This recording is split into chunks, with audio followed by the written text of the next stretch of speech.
Down with Rory McIlroy has the whole golf world in shock, because after winning his 7th Race to Dubai title, Rory broke down, holding back tears live on camera. This wasn't a celebration. This was something else entirely. A moment of raw, unfiltered emotion that revealed a much deeper story. If you love the untold stories and drama in golf, make sure you subscribe. This is Golf Mode TV, and we've got the inside scoop every week. Rory just had the best season of his career, but after losing the final tournament in a playoff to his friend Matt Fitzpatrick, the win felt like a loss, and it all came crashing down right there on the 18th green in Dubai. It all happened at the DP World Tour Championship, the final event of the season in Dubai, the place where legends are made and legacies are defined. Rory was already the champion before the first tee shot, having accumulated enough points to win the Race to Dubai for a record 7th time, a victory that saw him pass the legendary Seve Ballesteros. This should have been his victory lap, a 4-day celebration of his dominance over the European Tour, but it turned into a full-blown battle when Matt Fitzpatrick came to play locked in and ready to win. He didn't care about Rory's season-long title, he wanted the tournament trophy, and the final round became a dogfight between the two friends. They went back and forth, with every shot mattering, and as they came down the final holes, they were tied, forcing a playoff that had the entire crowd on the edge of their seats. The pressure was insane, and Rory had a chance to win it all, the tournament and the season title. A perfect ending to a near-perfect year, but he missed. Fitzpatrick made his putt, and just like that, it was over. Rory had won the war, but he lost the final battle, and the cameras caught his reaction as he wasn't angry, he was heartbroken. He tried to speak, but the words wouldn't come out as he fought back tears, the world's best golfer looking completely broken in what became one of the most emotional moments in golf this year. So why did this hit him so hard, when he had already secured the season-long championship? You have to understand the context, because this wasn't just another tournament for Rory. This was about legacy. He's been chasing Seve Ballesteros' record for years, the man who was his childhood hero, a Spanish legend, and the greatest European golfer of all time. Winning a 7th title was huge, putting him in a class of his own, and he even said it himself that this was the best season of his career, even better than the years he won majors. He was consistent, he was dominant, and he won multiple events. But he didn't win a major in 2025, and that's the one thing missing, the one thing his critics always point to. So this Race to Dubai title was validation, proof that he was still the man, the king of European golf. And the DP World Tour Championship was supposed to be the coronation, the final celebration. Instead, it became a painful reminder of what could have been, a majorless season capped by a playoff loss. And it all boiled over in that one moment when the camera zoomed in on his face, revealing the pain, the frustration, and the weight of a decade of expectations. Let's talk about Seve for a second, because he's a huge part of this story and why this moment meant so much to Rory. Seve Ballesteros was a magician with a golf club, winning 5 majors and becoming the heart and soul of European golf, inspiring a generation that included a young Rory McIlroy. Growing up in Northern Ireland, Rory watched Seve, studying his game, his creativity, and his unmatched passion for competition. Seve had 6 Race to Dubai titles, a record that for years nobody could touch, but Rory tied it, and then he broke it. 7 titles, a new record that should have been pure joy, but it was bittersweet because Seve passed away in 2011, never getting to see Rory surpass his record. Rory felt that loss, paying tribute to Seve after the win, saying it was an honor and that Seve would always be the greatest. It was a classy moment, but you could hear the emotion in his voice, because this wasn't just about numbers, it was about carrying on a legacy.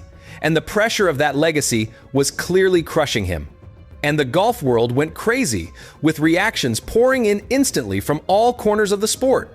On one side, you had people praising his season, with fellow players like Tommy Fleetwood and Shane Lowry calling him the best in the world and saying his consistency was unreal.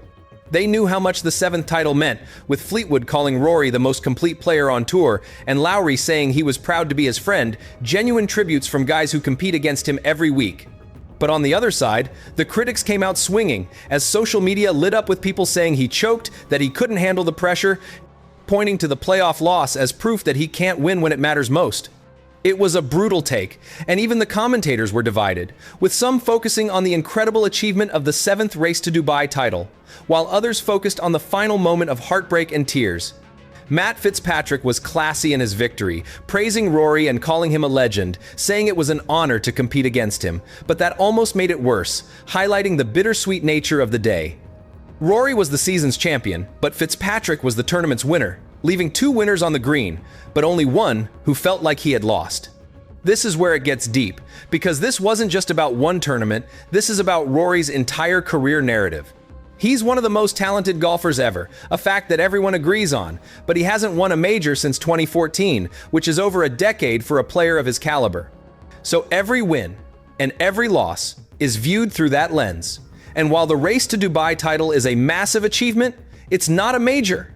Losing the final tournament in a playoff just feeds the narrative that he's not clutch, that he can't close it out when the pressure is on. Is it fair? Probably not, considering he's won dozens of tournaments and has been world number one, but the majors are what define the greats, and Rory knows it. That's why he got so emotional, because it wasn't just about losing to Fitzpatrick, it was about the weight of expectation, the burden of his own talent, and the frustration of another year without a major.